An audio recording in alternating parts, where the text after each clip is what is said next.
ನಿಮ್ಮ favourite serials ಈಗ ಟಿವಿಗಿಂತ ಮುಂಚೆ ಸನ್ ನೆಕ್ಸ್ಟ್ ಆಪ್ ನಲ್ಲಿ ಜಾಲಿಯಾಗಿ ಎಲ್ಲರಿಗಿಂತ ಮುಂಚೆ ನೋಡಿ.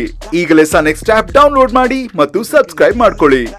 ಅಯ್ಯಯ್ಯೋ, ಒಂದ್ ಮಾಡಕ್ ಹೋಗಿ ಇನ್ನೊಂದು ಆಗ್ತಿದ್ಯಲ್ಲಪ್ಪ. ಇದನ್ನೆಲ್ಲ ಆದಷ್ಟು ಬೇಗ ಸರಿ ಮಾಡ್ಬೇಕು.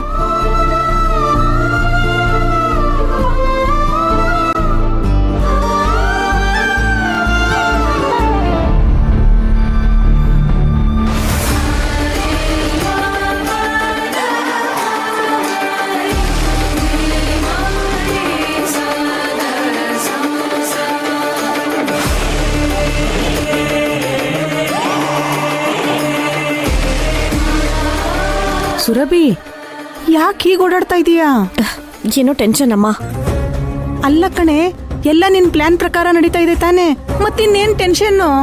ನಮ್ಮಿಂದ ಊರ್ ಜನಕ್ಕೆ ತೊಂದರೆ ಆಗ್ತಿದ್ಯಮ್ಮ, ಅದಕ್ಕೆ ಸ್ವಲ್ಪ ಬೇಜಾರಾಗ್ತಿದೆ. ಅಲ್ಲ ಕಣೆ, ಇದರಿಂದ ಊರ್ ಜನಕ್ಕೆಲ್ಲ ತೊಂದರೆ ಆಗ್ತಿದೆ ಅಂತ ಗೊತ್ತಾಗ್ಲಿಲ್ವಾ ನಿನಗೆ? ಬೆಳಗ್ಗೆ ಅಪ್ಪ ಹೇಳಿದ್ದು ಕೇಳಿಸ್ಕೊಳ್ಳಿಲ್ವಾ ನೀನು? ಹುಲಿ ಕಾಟ ಇದೆ ಅಂತ ಡಂಗೂರ ಹೊಡಿಸಿದ್ಮೇಲೆ ಯಾರು ತೋಟದ ಕಡೆ ಹೋಗ್ತಾನೆ ಇಲ್ವಂತೆ. ಊರಿನ ಹೆಂಗಸರು ಮಕ್ಕಳು ಯಾರು ಹೊರಗಡೆನೆ ಓಡಾಡ್ತಿಲ್ವಂತೆಮ್ಮ. ನಾನು ಬೆಳಗ್ಗೆಯಿಂದ ಊರೆಲ್ಲ ಸುತ್ಕೊ ಬಂದೆ ಅಮ್ಮವ್ರೆ. ಊರಿನ ರಸ್ತೆ ಎಲ್ಲ ಖಾಲಿ ಖಾಲಿ ಆಗಿದೆ. ಮೇನ್ ರೋಡಲ್ಲಿ ಯಾರು ಓಡಾಡ್ತಾನೆ ಇಲ್ಲ. ಅಯ್ಯೋ ದೇವ್ರೆ, ಜನ ಇದನ್ನ ಇಷ್ಟೊಂದು ಸೀರಿಯಸ್ ಆಗಿ ತಗೊಂಡ್ಬಿಟ್ಟಿದಾರಾ? ಮತ್ತೆ ಪ್ರಾಣ ಭಯ ಯಾರಿಗ್ ತಾನೇ ಇರಲ್ಲ ಹೇಳಮ್ಮ. ನಮ್ಗಿದು ಹುಡುಗಾಟಿಕೆ ಆಗಿರ್ಬೋದು, ಆದ್ರೆ ಹೊಟ್ಟೆ ಪಾಡ್ಗೋಸ್ಕರ ದುಡಿಯೋ ಜನರ ಗತಿ ಏನಾಗಿರ್ಬೋದಮ್ಮ? ಹಿಂದಿನ ಕಾಲದಲ್ಲಿ ನಾಳೆ ಬಾ ಅಂತ ಬಾಗ್ಲು ಮೇಲೆ ಬರ್ದು ಮಲ್ಕೋತಿದ್ರು ನೋಡಿ, ಆ ರೀತಿ ಆಗ್ಬಿಟ್ಟಿದೆ ಅಮ್ಮವ್ರೆ. ನಾಳೆ ಏನಾದ್ರೂ ಇದು ನಮ್ಮಿಂದ ಆಗಿರೋ ಪಜಿತಿ ಅಂತ ಗೊತ್ತಾದ್ರೆ ಎಷ್ಟೆಲ್ಲ ಅನಾಹುತ ಆಗುತ್ತೋ ಏನೋ. ಹೌದು ಕಣೆ ಸುರಭಿ, ನೀನ್ ಯಾರ ಪ್ರೀತಿ ವಿಶ್ವಾಸ ಸಂಪಾದನೆ ಮಾಡಕ್ ಇಷ್ಟೆಲ್ಲ ಮಾಡ್ತಾ ಇದೀಯೋ, ನಾಳೆ ಅವರೇ ನಿನ್ನ ಇನ್ನಷ್ಟು ದ್ವೇಷ ಮಾಡೋ ಹಾಗಾಗುತ್ತೆ. ಅದಕ್ಕೆಮ್ಮ ಆದಷ್ಟು ಬೇಗ ಈ ನಾಟಕಕ್ಕೆ ಒಂದು ಫಿನಿಶಿಂಗ್ ಟಚ್ ಕೊಟ್ಬಿಡ್ಬೇಕು. ಸಾಧ್ಯ ಆದ್ರೆ ಇವತ್ತೇ ಇದನ್ನ ಕೊನೆ ಮಾಡ್ಬಿಡ್ತೀನಿ. ಅಲ್ಲ ಅಮ್ಮವ್ರೆ, ಇದೀಗ ತಾನೇ ಶುರು ಆಗಿದೆ, ಅವಾಗ್ಲೇ ಕೊನೆ ಮಾಡ್ತೀನಿ ಅಂತ ಹೇಳ್ತಿದ್ದೀರಲ್ಲ. ನೋಡು ಕೃಷ್ಣ, ನಮ್ಮ ಉದ್ದೇಶ ಇರೋದು ಸೂರ್ಯನ ಗಮನನ ಸೆಳಿಬೇಕು ಅಂತ. ಅದಕ್ಕೆ ಯಾಕೆ ನಾವು ಜನರ ಜೀವನ ಹಾಳು ಮಾಡ್ಬೇಕು? ಇವತ್ತು ಹೇಗಿದ್ರು ಬೇಟೆಗೆ ಹೋಗ್ತಾ ಇದ್ದಾರಲ್ವಾ? ಹೌದು ಅಮ್ಮವ್ರೆ, ಆ ಭೀಮಾ ಕುರಿ ತಗೊಂಡ್ ಬನ್ನಿ ಬಲೆ ಹಾಕೋಣ ಅಂತ ಮಾಸ್ಟರ್ ಪ್ಲಾನ್ ಮಾಡ್ತಿದ್ದ.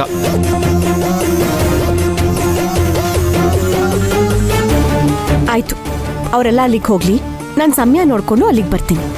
ನೀನೀಗ ಹೊರಡು. ಸರಿ ಅಮ್ಮವ್ರೆ, ನಾನು ತೋಟದ ಹತ್ರ ಸಿಗ್ತೀನಿ. ಅವ್ರ ಪ್ಲಾನ್ ಏನು ಅಂತ ತಿಳ್ಕೊಂಡು ನಾವು ನಮ್ಮ ಕೆಲಸನ ಮುಂದುವರ್ಸೋಣ. ಸರಿ ಕೃಷ್ಣ, ಹುಷಾರಾಗಿ ಹೋಗು. ಸರಿ ಅಮ್ಮವ್ರೆ, ನಾನು ಬರ್ತೀನಿ.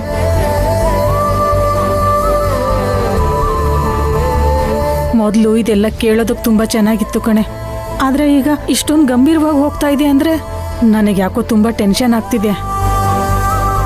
ಇವತ್ತೊಂದಿನ ಅಲ್ವೇನಮ್ಮ, ಎಲ್ಲ ಮುಗ್ದೋಗುತ್ತೆ, ನೀನು ಯೋಚನೆ ಮಾಡಬೇಡ.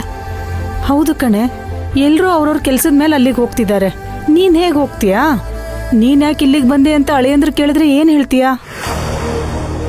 ನಾನು ಎಲ್ರಿಗೂ ಊಟ ಕೊಡೋ ನೆಪದಲ್ಲಿ ಹೋಗ್ತೀನಮ್ಮ. ಆಮೇಲೆ ಬೇಕಾದ್ರೆ ಭೀಮನ್ ಕೈಲಿ ಹುಲಿ ಹೊಟ್ಟೋಗಿದೆ ಅಂತ ಹೇಳ್ಸಿದ್ರೆ ಆಯ್ತು. ಕಟ್ಕೊಂಡ್ ಗಂಡನ್ನ ಮತ್ತೆ ಪಡೆಯೋಕೆ ಏನೆಲ್ಲ ಹರಸಾಹಸ ಮಾಡ್ಬೇಕಾಯ್ತು ನೋಡು. ಒಟ್ನಲ್ಲಿ ಈ ವಿಚಾರ ನನ್ ಗಂಡನ್ ಗೊತ್ತಾಗದೆ ಹೋದ್ರೆ ಸಾಕಪ್ಪ. ಇಲ್ಲ ಅಂದ್ರೆ ಆ ಮನುಷ್ಯ ಎಲ್ಲ ಹಾಳು ಮಾಡ್ಬಿಡ್ತಾರೆ ಅಷ್ಟೇ.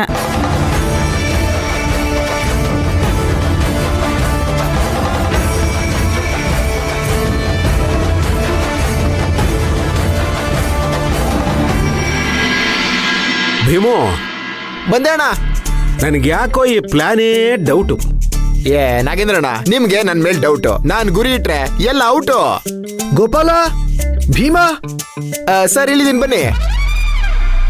ನಾನು ಆಗ್ಲಿಂದ ಗೋಪಾಲ ಭೀಮಾ ಅಂತ ಕೂಗ್ತಾನೆ ಇದ್ದೀನಿ, ಆದ್ರೆ ಯಾರು ರೆಸ್ಪಾಂಡೇ ಮಾಡ್ತಾ ಇಲ್ಲ.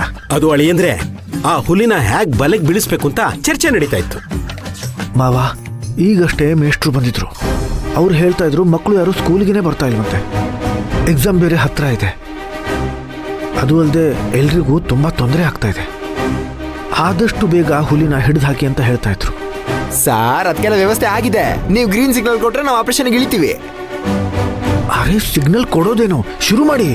ಹ್ಞೂ ಸರ್, ನೀವೇನು ತಲೆ ಕೆಡಿಸ್ಕೊಬೇಡಿ, ನಾ ಎಲ್ಲ ಅಪ್ಡೇಟ್ ಮಾಡ್ತೀನಿ. ಸರಿ ಮಾವ, 1 ನಿಮಿಷ ಬನ್ನಿ. ನಡೀರಿ.